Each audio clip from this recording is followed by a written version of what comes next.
दोस्तों, आप देख रहे हैं हॉरर नेटवर्क 13। अगर आप दुनिया की सबसे डरावनी और सच्ची घटनाओं के बारे में जानना चाहते हैं तो चैनल को सब्सक्राइब करें। आइए आज की एक सच्ची घटना के बारे में जानते हैं। ये कहानी 1992 की है। 8 साल की छोटी सी बच्ची प्रीति भरी दोपहर में अपने घर के आंगन में खेल रही थी। उसका घर ज़्यादा बड़ा नहीं था। उसके घर के सामने एक बहुत बड़ा घना बगीचा था जो दूसरी तरफ नदी के किनारे तक फैला हुआ था। उस नदी के कुछ ही दूरी पर एक फूलों का और बड़ा सा बगीचा था। गुलाब, सूरजमुखी, गेंदा और कई तरह के फूल वहां पर फैले हुए थे और घनी झाड़ियां भी थी। लोग तो वहां पर कभी नहीं जाते थे, लेकिन जानवर फूल पत्तियां खाने की लालच में अक्सर वहां चले जाते थे। उस दोपहर में प्रीति ने अपने आंगन में शायद अपने किसी मिट्टी के खिलौने से खेल रही थी। उसकी माँ घर में सो रही थी और पिता बाहर किसी काम गए हुए थे। अचानक एक तितली आंगन में आ गई और उसकी मिट्टी के खिलौने के इर्द गिर्द घूमने लगी। उस तितली का रंग सुनहरी था। वो तितली और तितलियों से अलग थी। वो आकर्षक थी और जिसे देखकर प्रीति उसकी तरफ खिंची चली गई। प्रीति ने पकड़ने की कोशिश करी, फिर वो अपना खिलौना भूलकर उस तितली के साथ ही खेलने लगी। प्रीति को पता भी नहीं चला कि वो कब उस तितली के पीछे पीछे घर से बाहर आ गई थी। वो तितली को पकड़ने में इतनी खो गई कि वो उसके पीछे पीछे भागने लगी। उस तितली ने बगीचा पार किया, नदी के किनारे पहुंची और फिर उसी जंगल के फूलों के बगीचे में घुस गई। उस भरी दोपहर में इंसान तो क्या, एक जानवर भी दूर दूर तक नजर नहीं आ रहा था। दोपहर में सन्नाटा छाया हुआ था। उस तितली को पकड़ने के चक्कर में अपने छोटे छोटे कदमों से प्रीति फूलों के बगीचे में घुस गई। तितली कुछ आगे जाकर एक कली के फूल पर बैठ गई। अब प्रीति ने अपनी नज़र उस तितली पर गड़ाई। धीरे धीरे छोटे छोटे कदमों से उसने तितली की तरफ बढ़ना शुरू कर दिया। उस बच्ची को कुछ भी पता नहीं था कि वो किस जंगल में आ गई है। प्रीति से तो बड़े बड़े वहाँ पर पौधे थे। प्रीति तो दिख भी नहीं रही थी। प्रीति उस तितली के करीब पहुंच गई थी। उसने अपना हाथ तितली को पकड़ने के लिए आगे बढ़ाया, पर तितली अभी थोड़ी और दूर थी। तो प्रीति ने अपने पैर धीरे धीरे आगे बढ़ाकर तितली को पकड़ने के लिए आगे बढ़ी, पर प्रीति का पैर आगे नहीं बढ़ रहा था। शायद कहीं फंस गया था।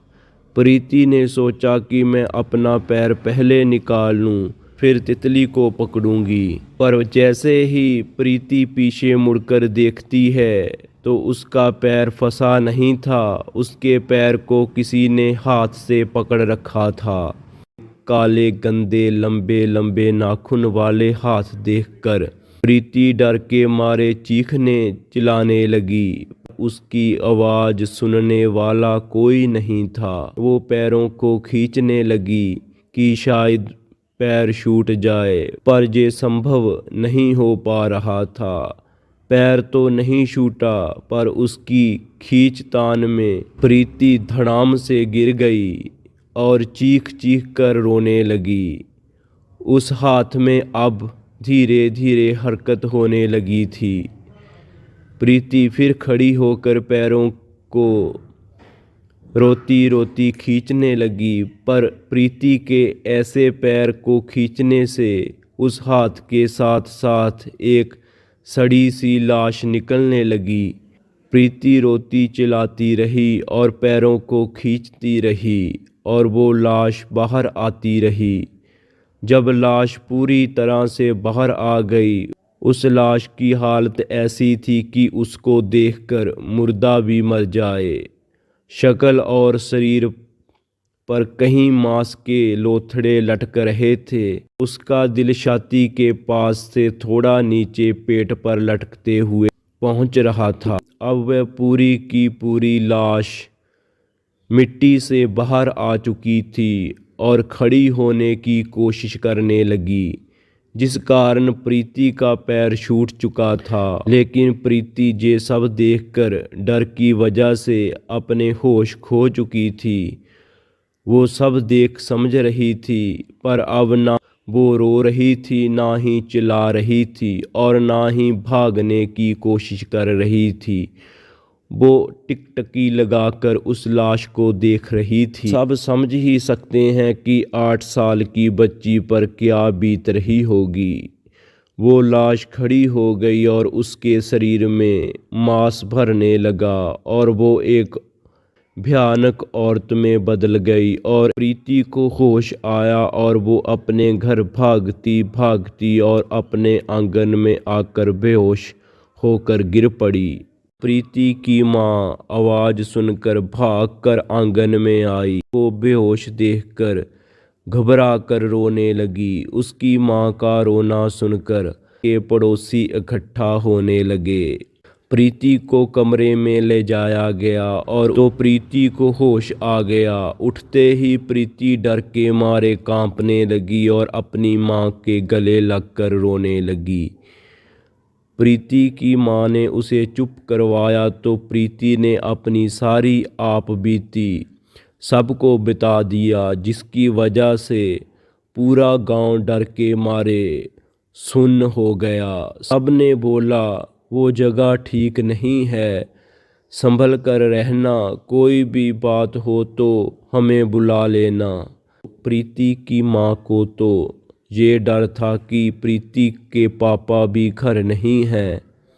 अगर कोई बात हो जाए वो दोनों अकेले क्या करेंगे। अब प्रीति और उसकी माँ पंडित जी का इंतजार करने लगे। प्रीति के डैडी एक पंडित थे। उस रात अच्छे से खिड़की दरवाजे बंद कर कर दोनों सोए। तकरीबन रात के 1 बज चुके थे और हलचल होना शुरू हो गई।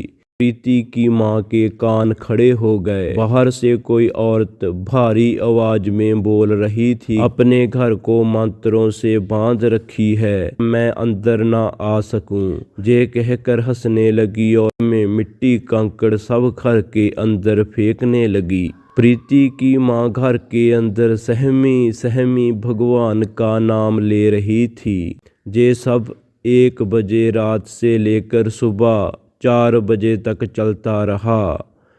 दरवाजे के बाहर से घर के अंदर कंकड़ पत्थर आते रहे। उसके बाद सब शांत हो गया। किसी को अब तक उसकी माँ ने कुछ नहीं बताया था कि कल रात क्या हुआ था। करीब सुबह के 11 बजे प्रीति के पापा पंडित रामचंद घर आए। उन्हों को देखकर दोनों उनसे लिपटकर रोने लगी। प्रीति ने सारी बात पापा को बता दी और उसकी माँ ने रात वाले हादसे के बारे में सब बता दिया। पंडित जी ने लंबी सांस भरते हुए कहा, अच्छा हुआ मैंने अपने घर को तंत्र विद्या से बांधा हुआ था, क्योंकि मैं घर से ज़्यादातर बाहर ही रहता हूँ, तो मेरे मन में तुम लोगों की चिंता होती थी कि कोई अनहोनी ना हो जाए, इसलिए मैंने घर को बांध रखा था। अब आज रात उसको आने दो, फिर देखते हैं कौन है वो चुड़ैल। रात हुई। प्रीति की माँ और प्रीति घर के अंदर सोई और पंडित जी आंगन में बिस्तर लगाकर सोए। रात के 1 बजे फिर से वो चुड़ैल आई। वो चुड़ैल घर के बाहर ही खड़ी होकर हंस रही थी। हंसी सुनकर पंडित जी की आंख खुल गई। पंडित जी ने पहले ही एक बर्तन में आग जलाकर उसमें कुछ हवन की चीजें डाल रखी हुई थी। जैसे ही वो चुड़ैल आंगन में कदम रखी, पंडित जी ने उस आग जिसमें पहले ही तंत्र साधना करके कई चीजें डाली हुई थी, उसमें लाल मिर्च डालकर भोले शंकर का नाम लेते हुए उस चुड़ैल ऊपर पूरा का पूरा धुआं फेंक दिया। वो चुड़ैल छटपटाती रही। अगले 15 मिनट तक वो चुड़ैल भस्म हो चुकी थी। अब वो वापस लौट के कभी नहीं आई। पंडित जी ने बताया कि उस चुड़ैल को आज से 7 साल पहले मैंने ही अपने तंत्र विद्या से मारा था और गांव के लोगों को उसकी लाश को फूलों के आंगन में दफनाने के लिए कहा था। उस टाइम ये चुड़ैल नहीं डायन थी।